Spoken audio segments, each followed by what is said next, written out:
Elite Special Forces are some of the best trained and most formidable units a country can boast. Whether emerging from the water to silently take out guards, or storming a plane to rescue the hostages and eliminate the hostage takers, Special Forces take on some of the hardest missions and live some of the most secret lives in the military world. These troops are the ones that states look to in order to get the job done. Let's get started. Black Storks, Pakistan. The Special Service Group, SSG, is better known in the country as the Black Storks because of the commando's unique headgear. Their training reportedly includes a 36-mile march in 12 hours and a 5-mile run in 50 minutes in full gear. Only about 5% of recruits make it through to the Pakistan SSG due to the tough nature of this 9-month training course, which also includes extensive hand-to-hand combat and an airborne school. The Black Storks are trained for a variety of environments, including mountain, desert, jungle, and underwater. During the early Cold War, they trained and served alongside U.S. Special Forces, and more recently, the Storks have focused on local anti-terrorist operations, counterinsurgency, and intelligence collection. In October 2009, the commando stormed an office building and rescued 39 people taken hostage by suspected Taliban militants after an attack on the Army's headquarters. JTF-2, Canada. JFT-2 stands for Joint Task Force 2, and it's the jewel in the crown of Canada's Special Forces. They deployed to Vancouver in 2010, ready to intervene if terrorists took aim at the Winter Olympics. This group is trained to handle chemical, biological, radiological, and nuclear threats against the worst-case scenario, when a terror strike proves more than local police forces can handle. It's a unit that can be deployed against a wide spectrum of issues or crises, and it can be very low signature. Created in 1993, JTF-2 expanded to several hundred members following the 9/11 terrorist attacks, and has the most confirmed kills of terrorists in the world, having killed over 100 top-ranked Al-Qaeda members. Almost all of its operations are shrouded in secrecy, and in some cases were even unknown to the Canadian government. Alpha Group, Russia. Now, what about Spetsnaz? Well, to keep it simple, Spetsnaz is a general term for all Russian special forces. Within the Russian Special Forces, Alpha Group is as bad as they come. The KGB created this elite group in 1974, and it is believed that it operates under the directive of the top leadership in Russia, which is why most of its operations are classified. This force came to fame during the invasion of Afghanistan, during which members of Alpha stormed the presidential palace in Kabul, killing everybody in the building in the blink of an eye. In 1985, a group from this unit was dispatched to Beirut to try and rescue 4 Soviet diplomats. When the diplomats were killed, Alpha Group allegedly hunted down relatives of the hostage takers and returned them to their families in much smaller pieces, to send a message to would-be terrorists. It apparently worked for over 20 years.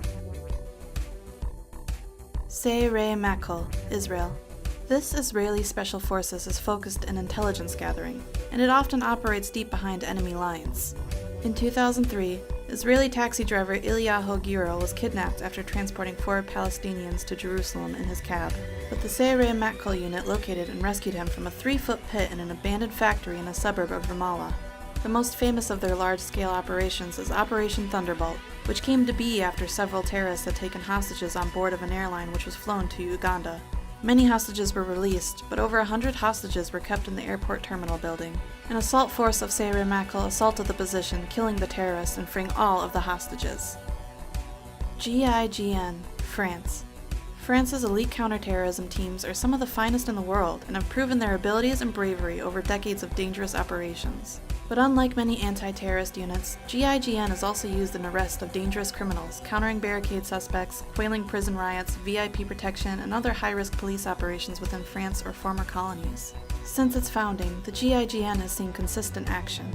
Its members are considered absolute masters of hostage rescue and intervention, especially in high-density environments like buses, ships, trains, and airlines.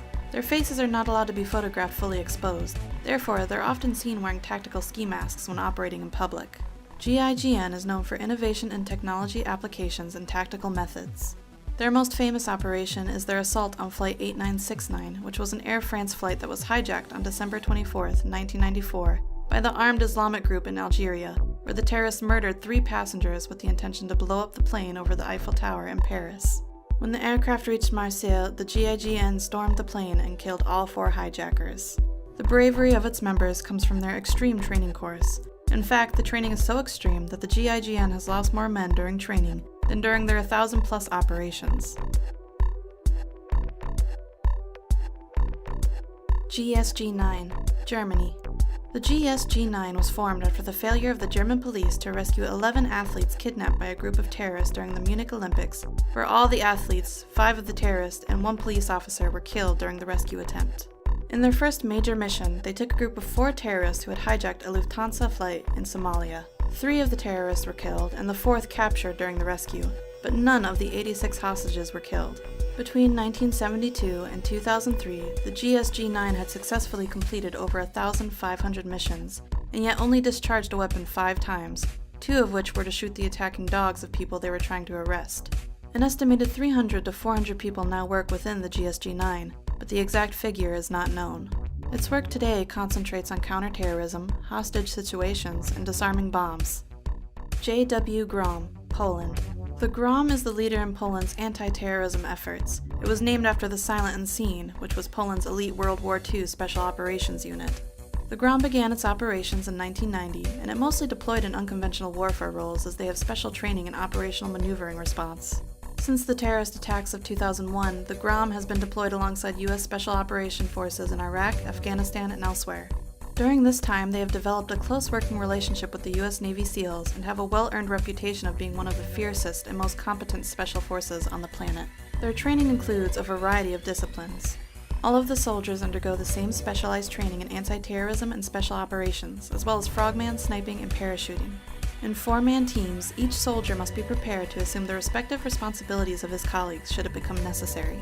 Approximately 75% of ground personnel are trained as medics or paramedics and can speak multiple languages. In addition, each group is supported by several professional physicians. Navy SEAL Team 6, USA. You knew these guys were going to have to show up sometime, didn't you? The SEALs are an American Special Forces group created in 1962 which have achieved near mythical status. This is, in part, thanks to Operation Neptune Spear, the mission in which SEALs killed Osama bin Laden, the leader of Al-Qaeda in 2011. One interesting fact about this mission is that the aircrafts used in the raid were from Area 51. In fact, specially modified helicopters carried Red Squadron of SEAL Team 6 to Pakistan for the raid on Osama bin Laden's compound. The Black Hawks were fitted with top-secret radar spoofing technology, allowing U.S. forces to slip across the border unnoticed. These stealth aircrafts were developed and tested at the infamous Area 51, near Groom Lake, Nevada. SEALs will usually penetrate behind enemy lines and finish their mission before the enemy realizes that they're there. One quality that makes them so effective on land, air, or even at sea.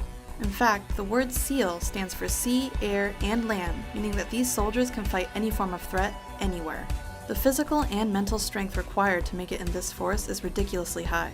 Training takes over a year, and most applicants can't even get past the physical qualification test, which involves a lot of swimming, push-ups, sit-ups, and running, all accomplished in a very strict time limit.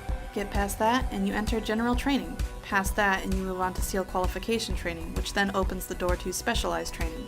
All of this ensures the SEAL members are physically and mentally as tough as nails and capable of undertaking the most difficult operations in the world, wherever that may be. SAS, UK. No other elite special force in Europe can claim to be better than the SAS. The British Special Air Service, known commonly as the SAS, was created in 1941 as a force which could operate behind German and Italian lines and support resistance movements against the occupation forces. The training that a recruit has to go through in order to become part of the SAS is extremely difficult, since in addition to the 40-mile march, the 2-mile swim, and the push-ups and pull-ups, you have to survive in the jungle to learn survival and navigational skills, after which you endure survival practice. The final test is a 36-hour interrogation session meant to break the candidate's will. Not convinced this is better than the SEALs? It may help you to know that the SAS is also trained by MI5 and MI6 security and intelligence services to undertake counter-espionage operations. It's like having a SEAL and James Bond all rolled into one. Their insignia bears the phrase, "Who dares wins." Number 1. Delta Force, USA. Delta Force is a unit unto itself, composed of members from all branches of the military. The force is armed with cutting-edge weaponry, and its operations remain highly guarded secrets, but you can bet they're in the vanguard of any American-led operation. Its members are not called soldiers, but operators, and are said to shun the traditional philosophies of military life. They wear civilian clothes and they work for whomever needs them, for the Army, the FBI, and the CIA. It must be said, however, that neither the United States government nor the military officially acknowledges the existence of Delta Force. It's only in recent years that vague references by the government to the group's existence has been allowed to go uncensored. Since its inception in 1977, stories of the Delta Force's exploits and missions have leaked out little by little, eventually forming a brief sketch of the unit. However, the group has been criticized for undertaking missions that are on the fringe of regular laws governing the military. This causes some to worry that Delta Force has more power and less accountability than any military organization in a free democracy should. Delta Force is funded out of secret government accounts, away from the public eye, and is believed to answer only to the president, making it one of the most, if not the most, elite special unit in the world.